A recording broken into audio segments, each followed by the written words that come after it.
Alerte coronavirus. Attention, attention, le coronavirus se transmet très facilement et fait des ravages. Pour l'éviter, le port du masque de protection est obligatoire en tout lieu. Dans l'administration publique ou privée, dans les réunions, les rencontres, dans les marchés, les magasins, les boutiques et lors des déplacements, le port du masque est obligatoire. Même dans les lieux privés, dès lors que l'on n'est pas seul, le masque doit être le fidèle compagnon. Mais attention, le port de masque de protection ne dispense nullement d'appliquer les autres mesures de prévention, notamment le lavage des mains à l'eau et au savon et l'observance de la distance de sécurité sanitaire d'au moins 1 mètre entre personnes. Enfin, s'abstenir de porter des gants en vue du lavage régulier des mains à l'eau et au savon ou de l'application de gel hydroalcoolique. Pour tout savoir sur l'épidémie du coronavirus au Bénin, rendez-vous sur le site web www.gouv.bj/coronavirus. Ceci est un message du gouvernement de la République du Bénin. Le chef de l'État a reçu ce jeudi au Palais de la Marina les responsables des centrales et confédérations syndicales. Les échanges ont porté sur la masse horaire par semaine attribuée aux aspirants au métier d'enseignant. Où en est le Bénin dans la mise en œuvre des objectifs de développement durable? Pour l'heure, la question du financement est toujours sur le tapis et les acteurs de l'écosystème des ODD s'y penchent.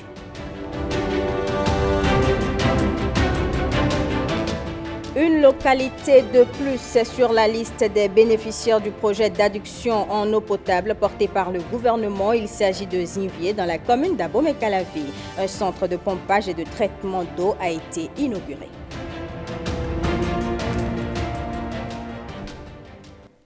Bonsoir, mesdames et messieurs, et bienvenue aux 20h. 30 heures de cours pour les enseignants aspirants.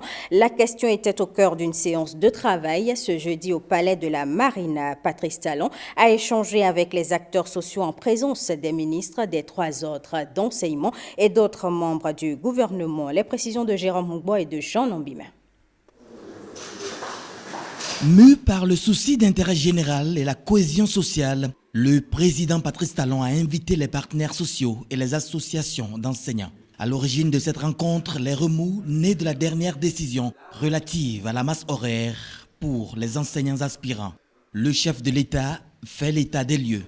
Nous avons jusque-là, jusqu'à l'année scolaire écoulée, déployé les enseignants disponibles dans la base et un complément a pu être fait chaque fois dans les localités, dans les établissements, à ce que les uns et les autres ont sous la main. De sorte que cette façon de fonctionner compromet totalement l'objectif. C'est à quoi? De sélectionner des gens, d'évaluer des gens, de dire que c'est ceux-là qui ont le minimum requis, à qui on peut compter les enfants dans les diverses disciplines, dans les diverses matières. Et une fois qu'on a fini, qu'on les a déployés, on constate donc qu'il y a encore un trou, et puis après on recrute qui on veut pour compléter ce nombre-là. Alors, déployer donc ce dont nous disposons, les aspirants dont nous disposons pour tenir les classes à l'intérieur du pays et peu partout, si telle est notre exigence, dans quelle mesure cela est possible, dans quelle mesure ce nombre peut être déployé pour satisfaire l'ensemble des heures de cours nécessaires. Si nous avons beaucoup d'enfants dans le pays qui sont à l'école, qui sont scolarisés, et que nous avons peu d'enseignants, on fait quoi? Est-ce qu'on décide que le peu d'enseignants qu'il y a, on essaie de les répartir et leur donner une masse horaire compatible avec les besoins? Ou bien on dit non, nous avons beaucoup d'enfants, nous avons peu d'enseignants, mais certains enfants vont rester sans professeur, sans enseignant. Ou que à certains, nous allons donner, les confier à des enseignants qui n'ont absolument pas le minimum de connaissances nécessaires. Ce serait même un crime contre certains de nos enfants, surtout que ceci fait souvent des enfants qui sont dans les localités éloignées des agglomérations. À cela s'ajoute le souci pour le gouvernement de changer le statut des enseignants dits vacataires vers celui qui leur garantit la sécurité sociale. C'est des gens dont nous avons besoin, dont le pays a besoin, qui ont un minimum de connaissances, de compétences. Mais depuis plus d'une dizaine d'années, ils sont employés, déployés sans avoir la chance d'avoir une carrière d'enseignant. Ils peuvent travailler ainsi pendant 10, 15, 20 ans et finir sans avoir un minimum même de retraite. Cette qualité ne peut pas être entretenue par l'État. Celui qui est dans ce cycle-là, au bout de 10, 15, 20 ans, il peut finir sa carrière comme ça et ne pas avoir un sou à la fin comme retraite. C'est ainsi qu'au titre de cette rentrée, et pour finir de régler le problème, nous avons examiné le nombre dont nous disposons, le besoin en termes d'heures de cours et l'arbitrage a donné une quantité d'heures de cours à affecter par enseignant aspirant, je crois, de 30 heures. Le débat est ouvert. Les partenaires sociaux et les enseignants ont exposé leur compréhension de la nouvelle donne. Quand nous prenons ces 30 heures pour nous préinsérer, ou ce qu'on appelle les aspirants aussi, l'enseignant, il travaille d'abord à la maison, il travaille en classe, et après la classe, il se retrouve encore dans une autre situation. Donc il doit se préparer à la maison. C'est là qu'il doit faire le gros travail, surtout que nous sommes dans l'approche par compétence, il doit faire le gros travail à la maison. Même si ce n'était pas l'approche par compétence, on se prépare aussi à la maison. Mais ici, c'est encore plus exigeant. Sur le principe de résorber le déficit en enseignant, je crois que nous nous accordons. Sur le principe de faire en sorte que tous les enfants béninois accèdent à l'éducation où qu'ils soient, là aussi il n'y a pas de problème. Et je voudrais dire une fois encore que nous sommes disposés à faire ce travail pour qu'effectivement les éléments que nous avons, on puisse les verser à votre équipe et qu'ensemble on trouve les solutions qui permettent vraiment de juguler la situation. À la date d'aujourd'hui, si on donne les 30 heures, c'est que au moins 5000 enseignants à qui vous aviez déjà dit il y a quelques jours qu'ils allaient être reconduits vont perdre les heures qu'ils avaient. On peut faire mieux. Je suis persuadé que cet impact social, vous n'avez pas souhaité qu'il soit de cette qualité-là. Nous quitterons ici avec la joie au cœur pour annoncer à nos collègues préinsérés que notre président, notre papa nous a écoutés. À cette séance, l'ambition du gouvernement est dévoilée. Ne pas entretenir un contrat à la tâche et encourager la construction de la carrière. Les enseignants aspirants précédemment déployés peuvent être rassurés. Aucun aspirant déployé précédemment, déployé l'année dernière et figurant effectivement la base de données ne sera laissé sur le carreau. Aucun. Aucun. Tous les aspirants qui ont été évalués quelques années précédemment et qui ont le niveau minimum requis, qui sont de la base de données, et surtout qui ont été déployés l'année dernière, seront tous reconduits. Après le Conseil des ministres d'hier mercredi, le ministre porte-parole du gouvernement a animé un point de presse. Alain Orula a apporté des précisions sur quelques questions d'actualité, notamment le retrait par l'OFPRA du Bénin de la liste des pays sûrs, le démarrage de la phase 2 du projet de la route des pêches. On retrouve Jérôme Hongwa. À ce point de presse, le ministre de la Communication porte-parole du gouvernement s'est d'abord prononcé sur le retrait du Bénin par l'Office français de protection des réfugiés et des apatrides, OFPRA, de la liste des pays sûrs. Tout va plutôt bien, puisque les droits de l'homme, c'est une quête permanente au Bénin, que l'OFPRA se résout à considérer que notre pays n'était plus sûr ou pas, ou est-ce le résultat d'une autoflagellation de nos compatriotes qui ne cessent de clamer partout que les libertés sont en recul au Bénin. Nous laisserons le temps au temps, comme ils l'ont fait, en nous mettant un sursis de 12 mois. C'est comme ça que je dis l'événement. Et le Bénin fera la preuve que c'est un état de droit, c'est un état de liberté, c'est un pays sûr, considéré comme tel, par exemple par le HCR, qui sait que notre pays est ouvert à ceux qui sont en difficulté dans son voisinage immédiat et même un peu plus lointain. Le gouvernement a par ailleurs prévu le démarrage sous peu du bitumage phase 2 du projet de la route des pêches. Il y a eu un réaménagement de ce projet pour l'optimiser et augmenter sa synergie avec la corniche est de Cotonou et la route de l'Esclave à partir de Ouida. Les travaux seront lancés, c'est une question de jours, probablement dès les premiers jours du mois de novembre, si ce n'est pas plus tôt.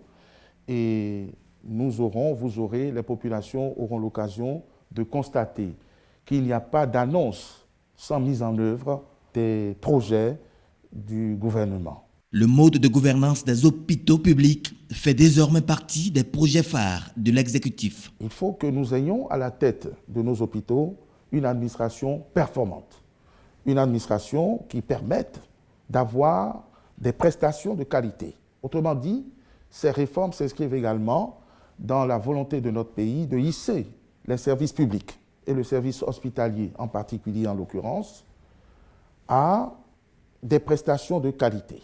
Nous avons expérimenté un mode de gouvernance qui n'a pas convaincu ou qui ne s'est pas considérablement éloigné des dysfonctionnements que nous connaissions naguère. C'est pour cela que le gouvernement a décidé d'aller plus loin dans la réforme en offrant un nouveau mode de gouvernance qui, de manière certaine, impactera le secteur et permettra de répondre à l'objectif fixé, à savoir prendre en charge intégralement les patients béninois et leur offrir les meilleurs soins dans les meilleures conditions. Alain Oronla a par ailleurs fait part de la bonne foi du gouvernement, quitte à garantir d'une part aux enseignants un statut honorable et d'autre part aux apprenants une éducation de qualité. Encore 10 ans pour évaluer les objectifs de développement durable fixés par les Nations Unies. Mais où en est le Bénin à l'heure actuelle? La question du financement perdure. Les acteurs de l'écosystème des ODD se retrouvent pour définir le modèle adéquat. Herman Rodrigue Amégan, Daniel Ada. Un monde plus juste, où il fait bon vivre. Les dirigeants de la planète se sont engagés en 2015 pour l'atteinte de 17 objectifs mondiaux, afin d'éradiquer dans les 15 années à venir l'extrême pauvreté, les inégalités, l'injustice et les changements climatiques. Mais à leur question, où trouver le financement? À l'horizon 2030, le Bénin se veut être au pas en s'appuyant sur les communes.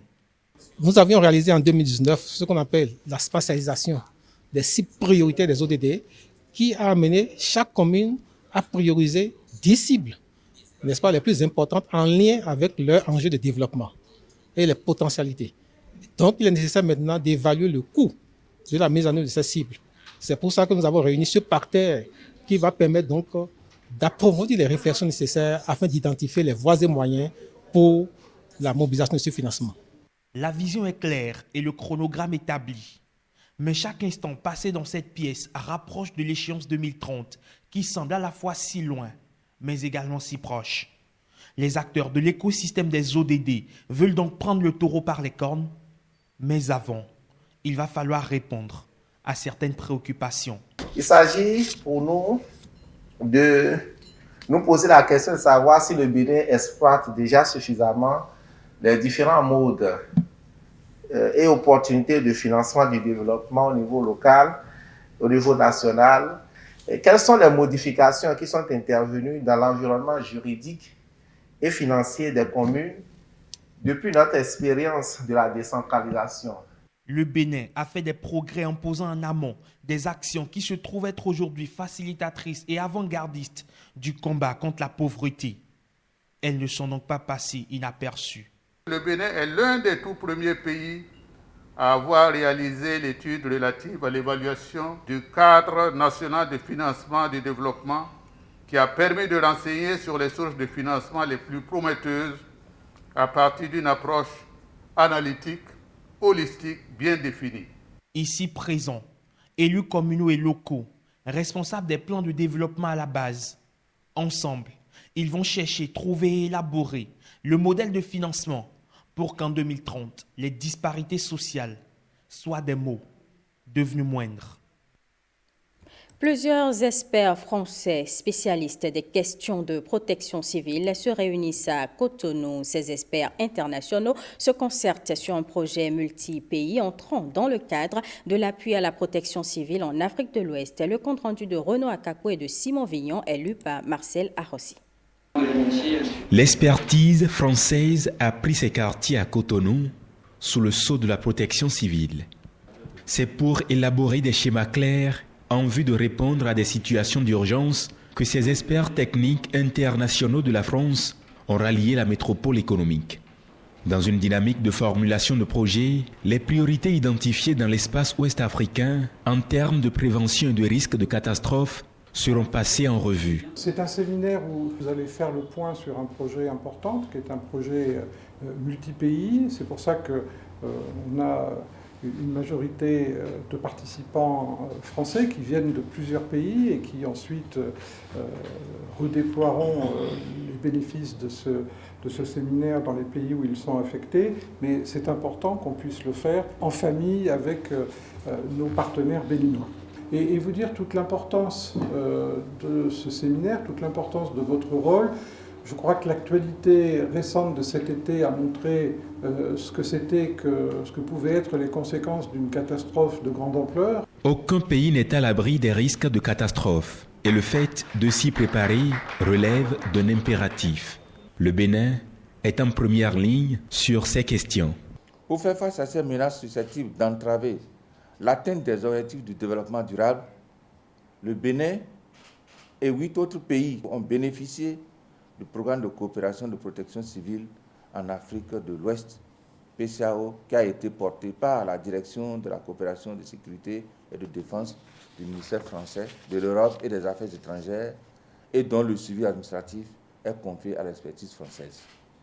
Initiée en 2016 et reconduite pour 2 ans en 2020, la phase 2 du programme conserve les mêmes objectifs que la phase 1 et prend en compte les nombreuses victimes d'une grande catastrophe naturelle ou technologique avec ses principaux axes de travail qui portent sur le sauvetage, le débrayement, l'assistance et sur les risques chimiques.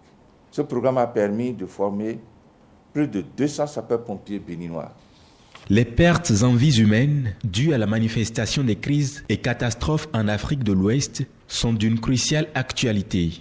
Ce conclave vient ainsi à point nommé pour porter les germes d'une coopération agissante dans le domaine de la protection civile.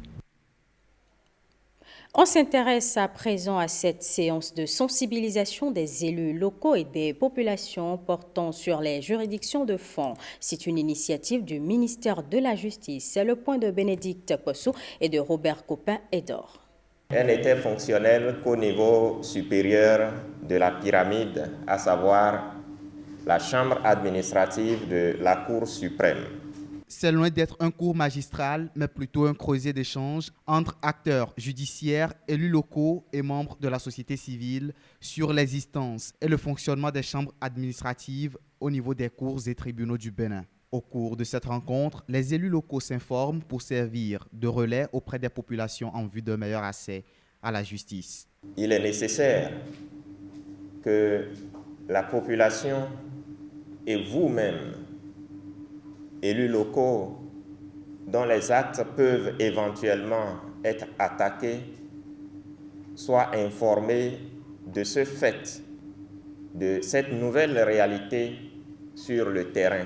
C'est ce qui justifie l'organisation de ces séances de sensibilisation auxquelles vous avez bien voulu prendre part. Cet atelier, qui s'inscrit dans le projet d'opérationnalisation des chambres administratives, vise à faciliter l'accès des citoyens à la justice conformément aux objectifs du programme d'action du gouvernement. Le projet d'opérationnalisation des chambres administratives dans les juridictions du fonds a été identifié, formulé et mis en œuvre depuis 2018. Les activités exécutées à travers ce projet sont relatives, entre autres, au renforcement des capacités des acteurs judiciaires sur le traitement du contentieux administratif, ainsi que l'élaboration d'un plan de communication. La saisine des juridictions administratives, la procédure administrative et les voies de recours sont entre autres les thématiques abordées afin d'outiller les élus locaux sur les contours des juridictions administratives. Je vous l'annonçais dans les titres. Zinvié, un des arrondissements de la commune d'Abomey-Calavi, rejoint la liste des localités bénéficiaires du projet d'adduction en eau potable porté par le gouvernement. À cet effet, un centre de pompage et de traitement d'eau a été inauguré par le ministre de l'Eau et des Mines, Rebecca Kendiaoundé et Bénédicte Kbossou pour le compte-rendu. Le 25 janvier 2018, le gouvernement lançait à travers le ministère de l'Eau et des Mines la première phase d'un vaste projet. Apporter de l'eau potable à toute la ville d'Abomey-Calavi et ses environs. Un peu plus de 2 ans plus tard, Gbodjoko, arrondissement de Zinvié, dans la commune d'Abomey-Calavi, est le théâtre de l'inauguration d'un centre de pompage et de traitement d'eau potable. Un centre équipé d'infrastructures modernes. On y distingue notamment 8 nouveaux forages entièrement équipés qui totalisent un débit de 1500 m3/h, une station de traitement d'eau ultra moderne de capacité 45 000 m3 jour, ici à Zinvié, que nous pouvons admirer de par son envergure, un réservoir au sol de 3000 m3 et une plateforme de 5 tours de dégazage de capacité totale 51 040 m3 jour. Un château d'eau de 500 m3 à Rotor, la fourniture et la pose de 28 km de tuyaux PHD de diamètre variant de 280 mm et 710 sur le réseau d'adduction d'eau, et la fourniture et pose de 103 km de conduite en PVC de diamètre 115 à 225 mm sur le réseau de distribution.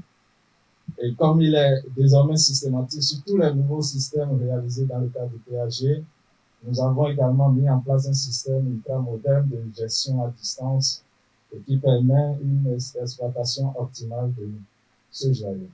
La mise en service de ces infrastructures permet d'augmenter la capacité de production d'eau potable de 617 m3 par heure à 2100 m3 par heure, 3 fois plus de capacité. L'accès à l'eau potable s'en trouve ainsi élargi à tous ceux qui en étaient éloignés.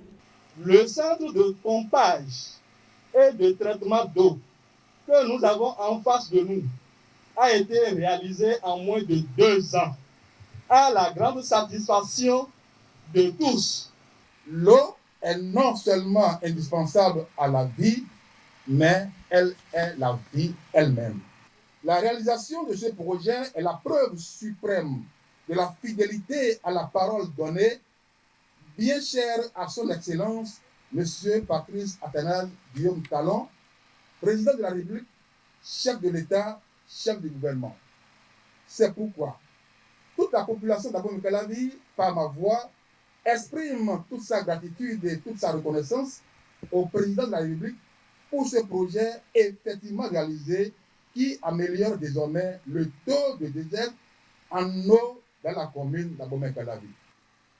C'est donc avec une légitime fierté que je prends la parole au nom du préfet et des populations du département de l'Atlantique en cette solennelle occasion pour tout d'abord saluer le génie de ce grand homme, le président Patrice Talon, et lui exprimer ma reconnaissance pour son engagement et sa détermination à la réalisation d'actions concrètes visant le bien-être de ses concitoyens sur toute l'étendue du territoire national.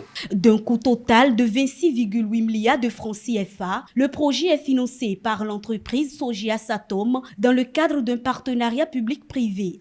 Je peux donc vous affirmer, sans embâche et sans démagogie aucune, que la desserte en eau potable de la ville d'Abomey-Calavi s'est nettement améliorée et que la SONEB est disposée à vous fournir de l'eau potable en quantité et en qualité.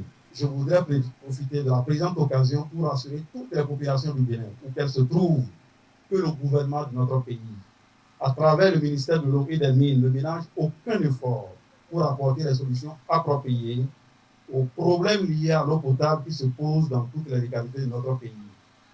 Dans la dynamique clairement définie par le PHG 2016-2021 Bénin révélé, le gouvernement, à travers le ministère en charge de l'eau, s'active avec méthode et abnégation pour répondre convenablement et durablement aux besoins en eau potable de nos populations des centres urbains, ainsi que les villages et hameaux les plus reculés de notre beau pays, le Bénin.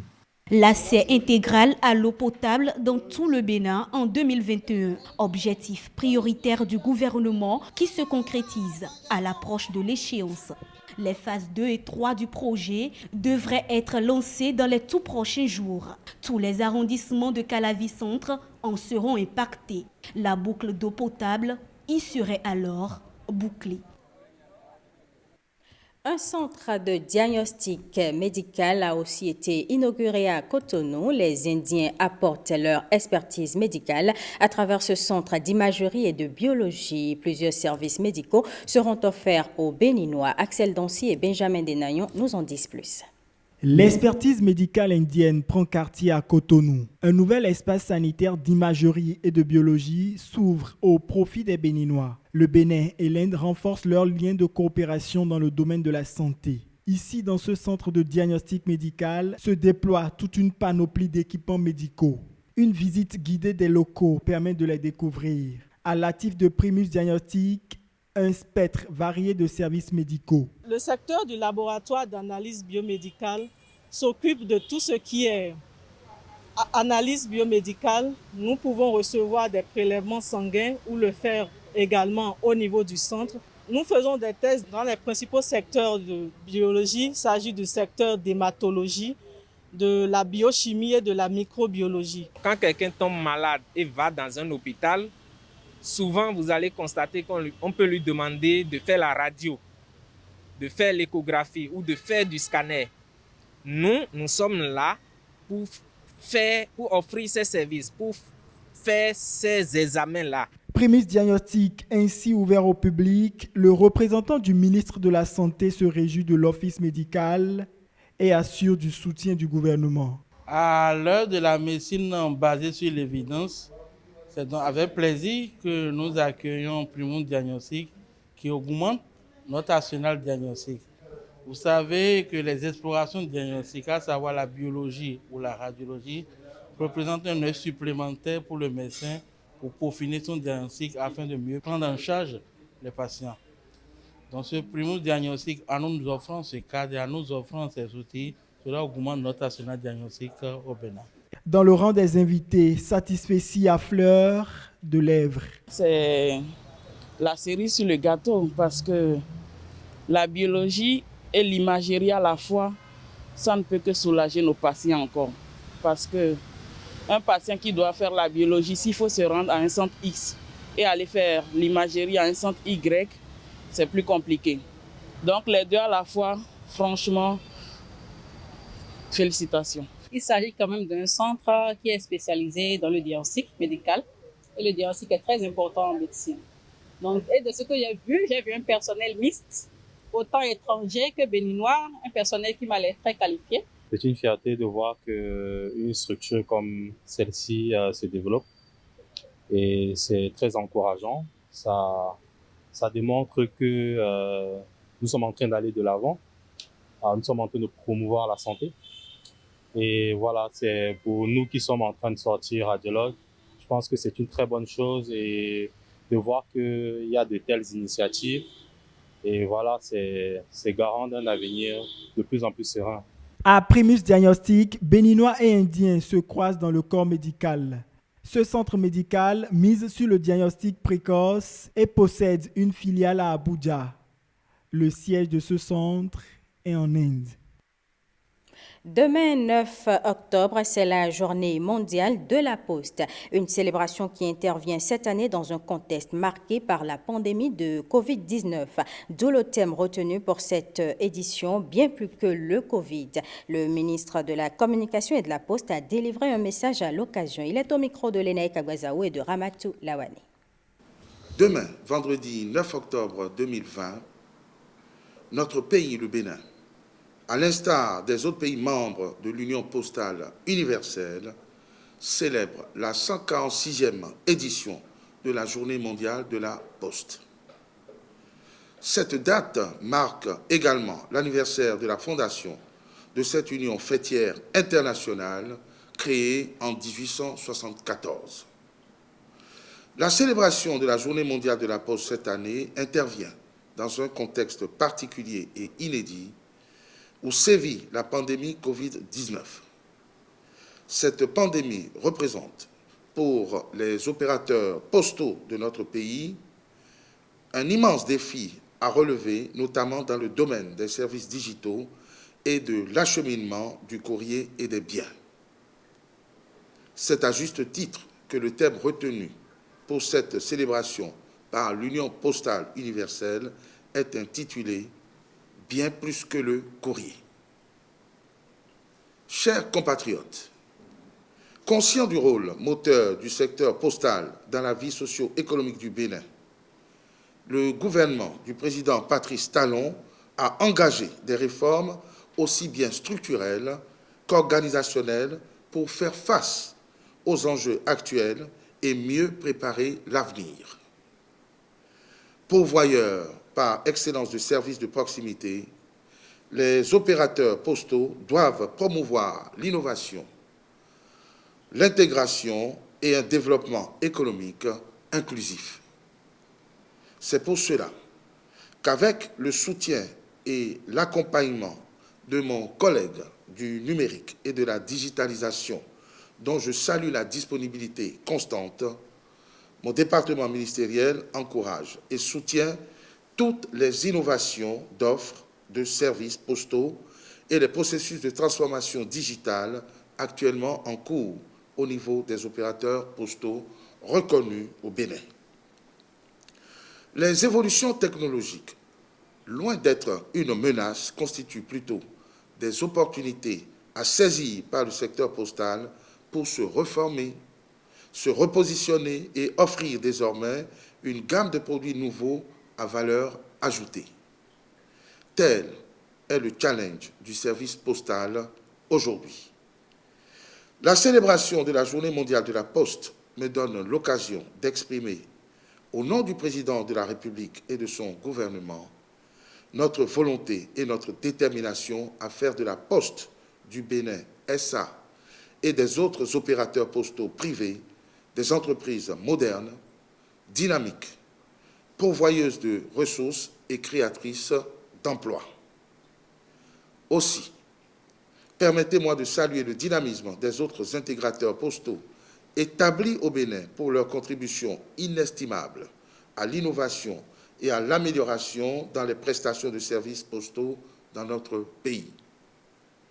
Chers compatriotes, à l'occasion de cette célébration, je formule le vœu que les liens de solidarité et de coopération entre tous les acteurs du secteur postal au Bénin s'affermissent davantage à travers une coopération productive afin de mieux garantir à nos populations des services postaux, financiers et numériques de qualité. En marge des manifestations officielles, la Poste Bénin a ouvert les portes de ses installations aux tout-petits. C'est au centre de tri postal que se sont rendus hier des écoliers pour en apprendre davantage sur le courrier et sa gestion. Nicanor Kovi et Ramatou Lawani ont suivi une classe de CM2 dans sa visite. Éternel, comme les neiges du Kilimandjaro. C'est l'image que les postiers entendent laisser de leur maison. La Poste Bénin SA, une institution presque tombée dans l'oubli publicitaire et qui ambitionne aujourd'hui de faire des enfants ses meilleurs ambassadeurs. Ceux qui pensent que la Poste n'existe pas, nous avons voulu que les enfants viennent constater les infrastructures de la Poste, que les enfants viennent voir comment les postiers travaillent, comment ils manipulent le courrier, comment ils manipulent la messagerie, comment ils manipulent le colis, comment ils manipulent le courrier urgent, le courrier express, le courrier accéléré, pour se rendre à l'évidence que la Poste existe bel et bien. C'est au centre de tri postal que le courrier commence son long voyage. C'est également là que cette classe de CM2 découvre, avec l'émerveillement des grands yeux d'enfants, le circuit de vie d'une lettre. Certains y apprennent l'étonnant pouvoir du timbre, d'autres la magie des boîtes postales. Pour d'autres encore, c'est une leçon de vie qui remplit leur esprit juvénile pendant qu'ils repartent du tri postal. On nous a dit que si tu as amené un colis ici, et ils ont vu, et si la douane contrôle, et il a trouvé des drogues, ils vont te juger.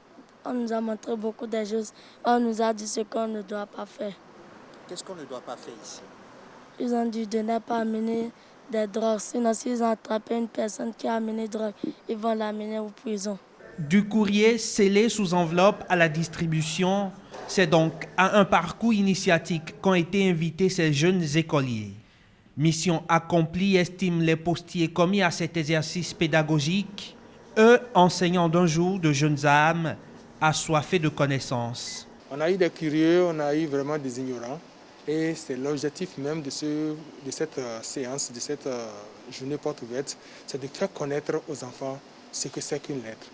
De montrer du doigt les réalités de la poste et leur faire comprendre que la poste, elle vit toujours et le courrier est toujours distribué, même si de plus en plus il prend d'autres formes. Une visite pour repousser les frontières de l'ignorance des tout jeunes sur les services postaux.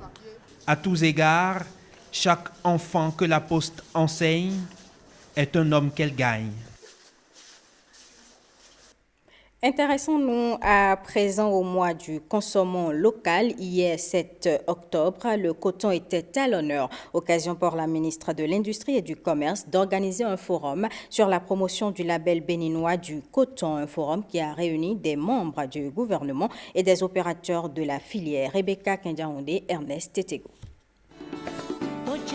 Un décor garni de produits du label Bénin, notamment ceux issus du coton. 3 ministres du gouvernement qui se prêtent à un exercice interactif avec un public acquis à la cause du fleuron agro-industriel du Bénin. 2 panels de ministres et d'experts du coton pour défendre les qualités du coton béninois et ses dérivés et décliner le volontarisme pour valoriser la principale source de croissance verte, le coton béninois. Le coton représente 40% de nos devises et 12% du PIB. C'est environ 50% du tissu industriel national. Il occupe directement et indirectement donc des millions de personnes, paysans, femmes, jeunes, et contribue vraiment à la réduction de la pauvreté. Le coton à lui seul structure toute une chaîne de valeur où vous avez plusieurs professionnels qui interviennent. Donc c'est un secteur fortement pourvoyeur d'emploi également, depuis les champs de coton à la transformation. Il est question également de faire la relation entre le coton et le tourisme. Nous consommons d'abord une culture à travers effectivement le coton et en particulier pour le cas d'espèce pour le paille tissé. Premier producteur en Afrique, le Bénin pourrait gagner encore mieux en transformant son or blanc. Il y a de l'argent à gagner dans la seule tige. 60 milliards de francs CFA, comme retombées trébuchantes annuelles, sont perdus en Afrique de l'Ouest, faute de transformation de la tige du coton, statistique édifiante du Comité consultatif international du coton. Or, le Bénin a un atout unique. Sans subvention, en 4 années, sa production a doublé et supplante tous ses concurrents ouest-africains. Mais problème, même si la production et la transformation sont boostées, la consommation locale reste faible. Je pense que ce qu'on pourrait appeler une faible consommation de notre écu national est certainement dû à une méconnaissance de ce produit-là. Et peut-être même la rareté des points de commercialisation. Au cœur des enjeux aussi, la question du financement et celle de la commercialisation. La question donc des subventions internes reste également un sujet préoccupant. Et je voudrais encore saisir cette occasion pour inviter tous les membres de l'OMC qui accordent des subventions et qui créent donc des distorsions sur le marché international du coton à œuvrer de façon constructive pour faire progresser les négociations d'ici à la prochaine conférence ministérielle de l'OMC, probablement en juin. L'écru béninois reste le meilleur dans la sous-région et même au-delà. Ce mois octobre, dédié à la consommation locale, va sans doute valoriser davantage la production, la transformation et la commercialisation du coton béninois. Séance d'échange entre experts des questions d'organisation et de fonctionnement culturel et les acteurs culturels béninois. Objectif, apporter une plus-value au secteur de la culture et professionnaliser les métiers des arts et de la culture. Axel Dancy, Benjamin Denayon, compte rendu. Il y a des pays où tout ce qui concerne le secteur culturel est dans des ministères de souveraineté.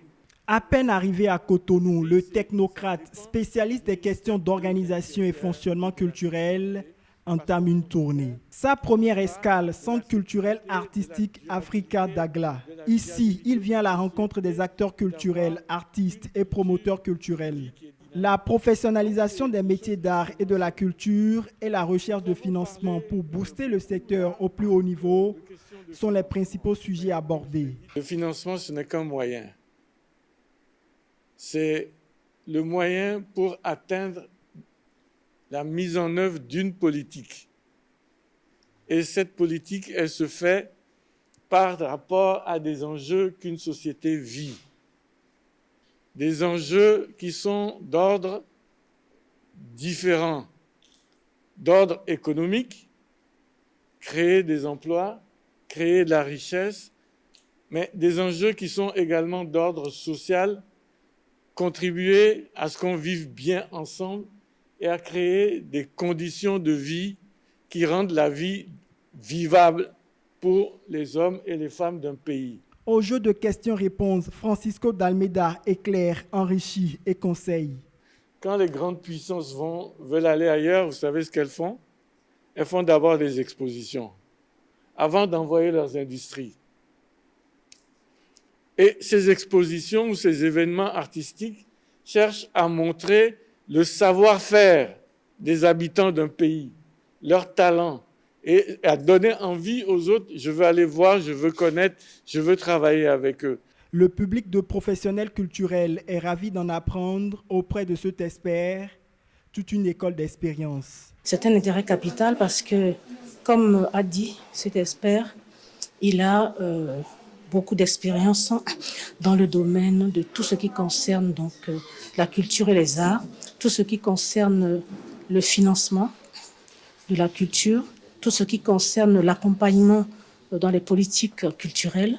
Cela est déjà une personne ressource, un défenseur pour de beaux projets culturels et tout, et je suis sûr que ça ne sera pas zéro. Les autorités conviées à cet échange sont plutôt ravies. C'est un personnage majeur que cette direction est allée chercher pour instruire les Béninois, pour discuter avec les Béninois, pour ouvrir quelques fenêtres sur l'international, sur la recherche de financement à l'international, sur la mobilisation de ressources à l'international. Dans la vision donc de professionnaliser le secteur, vous n'êtes pas sans savoir que au niveau de notre secteur de la culture, il est question de positionner désormais l'artiste comme un acteur de développement, donc un créateur de richesse. Cela va sans dire qu'il devient, du coup, un entrepreneur. Ces échanges avec les acteurs culturels sont une mise en bouche en attendant d'autres formations approfondies au profit des artistes.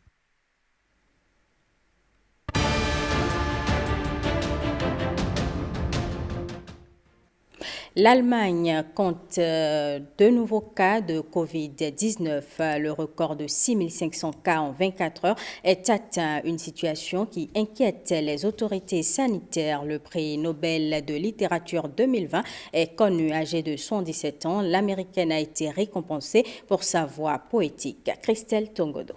En Allemagne, le nombre de nouveaux cas quotidiens confirmés de Covid-19 a dépassé mercredi 4000 pour la première fois depuis avril, selon les chiffres publiés par l'autorité sanitaire. Je suis très préoccupé par la situation actuelle. Nous ne savons pas comment la situation en Allemagne va évoluer dans les prochaines semaines. Il est possible que nous voyions plus de 10 000 cas par jour. Il est possible aussi que le virus se propage de manière incontrôlée. Le record en 24 heures est de 6500 environ atteint le 2 avril. Le ministre de la Santé a appelé à ne pas gâcher le succès de l'Allemagne jusqu'ici dans le combat de la pandémie, pays proportionnellement moins affecté que ses voisins, avec une mortalité en particulier nettement inférieure. Face à l'augmentation inquiétante du nombre de nouvelles infections, Berlin et le centre financier Francfort, où l'incidence se rapproche de 50, ont déjà annoncé mardi la mise en place d'un couvre-feu et une restriction des contacts sociaux. Dans la capitale allemande, la plupart des magasins ainsi que tous les restaurants et bars devront notamment fermer de 23h à 6h du matin à partir de samedi et au moins jusqu'au 31 octobre. Le prix Nobel de littérature pour 2020 est décerné à la poète américaine Louise Gluck pour sa voix poétique caractéristique qui, avec sa beauté austère, rend l'existence individuelle universelle. La poétesse américaine Louise Gluck, 77 ans, a remporté ce jeudi le très convoité prix Nobel de littérature, une récompense surprise couronnant son œuvre entamée à la fin des années 60. L'enfance et la vie de famille, la relation étroite entre les parents et les frères et sœurs sont une thématique centrale de son œuvre. Louise Gluck est la 16e femme à se voir décerner le prix d'un millésime 2020 des Nobel très féminins. Le vice-président américain Mike Pence et Kamala Harris, la démocrate qui brigue son poste, se sont affrontés mercredi sur la gestion du Covid-19 qui domine la campagne électorale lors d'un débat aux enjeux décuplés par les interrogations sur l'âge et la forme de Donald Trump et Joe Biden. Les Américains ont été témoins de ce qui est le plus gros échec de toute administration présidentielle dans l'histoire de notre pays, a lancé d'emblée la sénatrice démocrate de 55 ans qui serait la première femme à devenir vice-présidente des États-Unis en cas de victoire de Joe Biden le 3 novembre.